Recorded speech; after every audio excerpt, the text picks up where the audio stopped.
Hello students, welcome to our YouTube channel Vain Star Classes. আজি আমি এই ভিডিঅ'ত তোমালোকক কৰাম ক্লাছ 8 ৰ ফাৰ্ষ্ট চেপ্টাৰ পৰিমেয় সংখ্যা। পৰিমেয় সংখ্যা কি আৰু ইয়াৰ বিভিন্ন প্ৰকাৰবিলাক বুজিম। তাৰ পিছত আমি কৰিম তোমালোকৰ ফাৰ্ষ্ট অনুশীলনী 1A যিটো তোমালোকৰ 6টা অংক আছে। আমি ধুনীয়াকৈ বুজিম। সত্য নে অসত্য বহুত কিবা আছে। এই সকলোবিলাক আমি ডিটেইলছত বুজি যাম। তেন্তে ব'লা আজি ভিডিঅ'টোলৈ আগবাঢ়ো।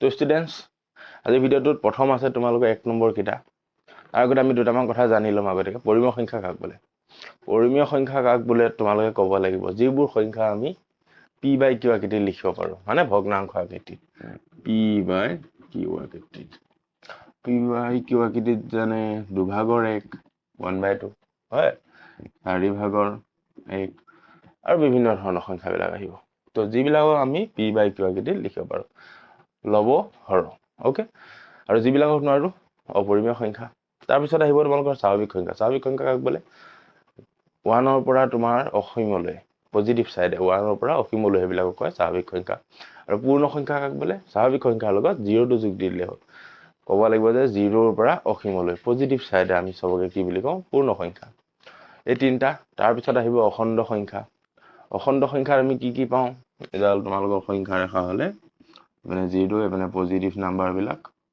এপিনে নেগেটিভ নাম্বাৰ বিলাক হয় দুই পিনে অসীমলৈ গৈ থাকিব তো শূন্য positive number and negative number একেলগে মিলি কি বুলি কওঁ আমি অখণ্ড সংখ্যা বুলি কওঁ ওকে এই তিনটা আছে তো এতিয়া আমি অনুশীলনলৈ আগবাঢ়ো তোমালোকৰ ফাৰ্ষ্ট দিছে 1 নম্বৰ সত্য নে অসত্য কোৱা হ'ব এতিয়া ফাৰ্ষ্টটো চাওঁ তোমালোকৰ ফাৰ্ষ্ট কৈছে স্বাভাৱিক সংখ্যাৰ থোপটো অখণ্ড সংখ্যাৰ থোপটোৰ অন্তৰ্গত স্বাভাৱিক সংখ্যা বুলিলে কি কলো মই এটা 1 2 3 ডট ডট ডট এপিনে অসীমলৈ যিমান গৈ থাকা হয় এইখিনিক আমি স্বাভাৱিক সংখ্যা বুলি কওঁ এটা প্ৰশ্নত কৈছে স্বাভাৱিক সংখ্যাখিনি আমাৰ অখণ্ড সংখ্যাৰ অন্তৰ্গত বুলি কৈছে অখণ্ড সংখ্যা কি কলো এইখিনি গটেইবিলাক প্লাসও থাকে জিৰো থাকে নেগেটিভও থাকে এটা প্লাসৰ খিনি ইয়াত আৰু এপিনেটো অসীমলৈ গৈ থাকে এপিনেও অসীমলৈ হয় তেন্তে স্বাভাৱিক সংখ্যাৰ থোপটো আমাৰ কি হ'ব অখণ্ড সংখ্যাৰ অন্তৰ্গত হ'ব সত্য 1 নম্বৰ এটো তোমালোকৰ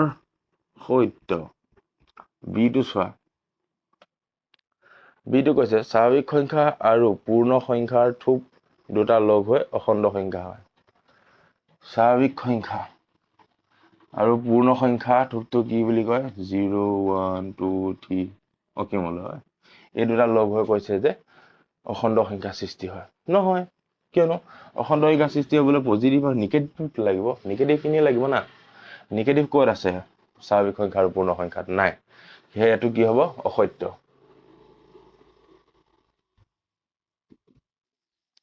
এটা আছে 3 নম্বৰটো সি টো কৈছে সকলো অখণ্ড সংখ্যাই পৰিমেয় অখণ্ড সংখ্যা কোনবিলাক -0 পজিটিভ আৰু সকলোৱে কৈছে পৰিমেয় মানে p বাই q আকৃতিত আমি লিখিব পাৰো হয় তো কথাটো হ'ল এই সকলোবিলাক সংখ্যা আমি p বাই q আকৃতিত লিখিব পাৰো নে পাৰো এটা চাবা তোমালোকে বস্তু যেতিয়া আমি কোনো এটা সংখ্যা লিখো এটা 3 লিখিলো 4 লিখিলো এইবিলাক সংখ্যাৰ মানে হৰ হিচাপে তলত কি থাকে সদায় 1 এটা থাকে বুজিছা এতিয়া এনেকুৱা আৰু এটা প্ৰশ্ন খুলে তোমালোকৰ শূন্যটো পৰিমেয় সংখ্যা হয় নাই এতিয়া ক'ব লাগিব যে হয় শূন্য তলত এক এটা থাকে নহয় এতিয়া ক'ব যে তোমালোকৰ p বাই q এটা তোমালোকৰ উক্তি থাকে যে q not equal to 0 গম পাইছা এটো দি পিলো তোমালোকে এটো খুদিব পাৰে যে q যেহেতু not equal to 0 শূন্য এটা পৰিমেয় সংখ্যা হয় নে এনেকৈ খুদিব পাৰে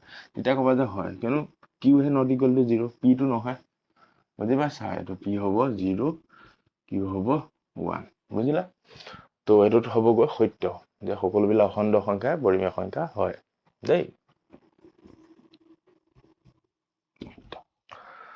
ডিটো চোৱা সকলো ঋণাত্মক অখণ্ড সংখ্যা শূন্যতকৈ সৰু এতিয়া সকলোবিলাক ঋণাত্মক সংখ্যাবিলাক শূন্যতকৈ সৰু বুলি কৈছে অফ কোৰ্স সদায় সংখ্যা ৰেখাৰ তোমাৰ সোঁপানৰ পৰা বাওঁপানলৈ আহিলে সংখ্যাবিলাক সৰু হৈ আহে 3 কে 2 সৰু 2 তকৈ 1 সৰু 1 তকৈ 0 সৰু 0 তকৈ -1 সৰু মানে তোমালোকৰ কনফিউজন ক'ত লাগে যে 0 পৰা যেতিয়া -1 -1 এনেকৈ যাব এতিয়া সন্দেহ হয় যে জিৰ'তকৈ -1 ডাঙৰ নে সৰু, কনফিউজ। এতিয়া এটা কথা চোৱা, এইপিনে হ'ল কি মাইনাছ মানে চব ধাৰ, 1 টকা ধাৰ, 2 টকা ধাৰ বা 3 টকা ধাৰ। এতিয়া সৰু হ'বনে নহয়, তোমাৰ ধাৰ আছে আৰু জিৰ'টো হ'ল কি ধাৰো নাই। ধাৰ নাথাকা ভাল নে ধাৰ থকা ভাল? ধাৰ নাথাকা ভাল। সেনেকুৱাকে চাব গ'লে এই ধাৰ থকাবিলাক সৰু। যিয়ে নোকোৱা যেনেকে নহওক, এইপিনে তোমালোকৰ ধাৰ থকাবিলাক মাইনাছৰবিলাক সদায় সৰু হৈ যায়। এইপিনৰ পৰা বাওঁপিনলৈ সৰু হৈ গৈ থাকিব। -1কৈ -100 সৰু, বুজিলা? -1টোহে ডাঙৰ, সেনেকুৱা। আৰু এইপিনৰ পৰা এইপিনে গ'লে সদায় ডাঙৰ হৈ গৈ থাকিব, বাওঁপিনৰ পৰা সোঁপিনলৈ গ'লে ডাঙৰ। তো কৈছে যে মাইনাছবিলাক 0তকৈ সদায় সৰু বুলি কৈছে। কথাটো হ'ব কি সত্য।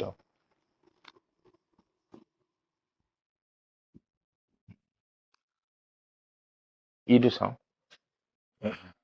দুটা পৰিমেয় সংখ্যাৰ মাজত অসংখ্য পৰিমেয় সংখ্যা পোৱা যায় বুলি কৈছে। দুটা পৰিমেয় সংখ্যা, চাপোজ এই দুটা পৰিমেয় সংখ্যা আমি ধৰিছিলো পৰিমেয় সংখ্যা। এই দুটাৰ মাজত কৈছে অসংখ্য পৰিমেয় সংখ্যা আছে বুলি কৈছে। হয় কিয় নহয়? এতিয়া 1/2 আৰু 1/4, ইয়াৰ মাজত 1/3 আছে, 2/3 আছে, এইটোৰ পৰা চাব গ'লে 3/2 আছে, 4/2 আছে। কিমানবিলাক পৰিমেয় সংখ্যা সোমাই আছে, হয় নাই? তো দুটা পৰিমেয় সংখ্যাৰ মাজত আৰু অসংখ্য পৰিমেয় সংখ্যা থাকিব পাৰে, সেইকাৰণে হ'ব কি সত্য। বাছ, এতিয়া তোমালোকৰ 1 নম্বৰ কেইটা সত্য, সত্য, সত্য, সত্য, সত্য, উইথ ডিটেইলছ।